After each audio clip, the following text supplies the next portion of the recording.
जंगल के किनारे एक छोटा सा गांव था। वहां एक गरीब लकड़हारा रामू अपनी पत्नी और बच्चों के साथ रहता था। उसकी जिंदगी कठिनाइयों से भरी थी, पर वह मेहनती और ईमानदार था।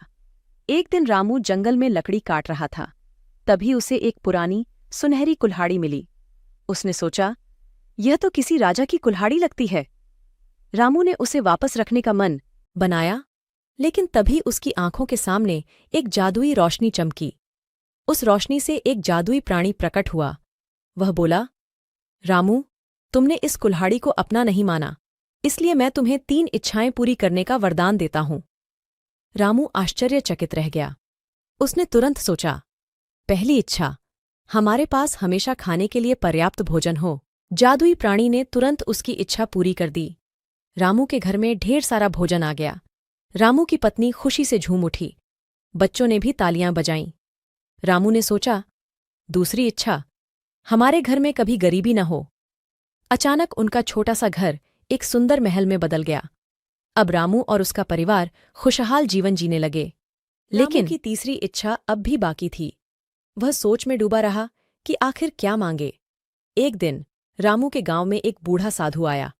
वह बहुत थका हुआ और भूखा था। रामू ने उसे भोजन और आश्रय दिया। साधु ने आशीर्वाद दिया और कहा, बेटा, याद रखना, दूसरों की सेवा ही सबसे बड़ा धर्म है। रामू को समझ में आया कि सच्ची खुशी दूसरों की मदद करने में है।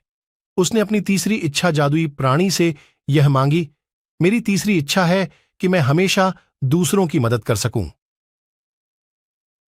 जादुई प्राणी ने मुस्कुराते हुए कहा, तुम्हारी यह इच्छा सबसे महान है, इसे पूरा करना मेरा सौभाग्य है।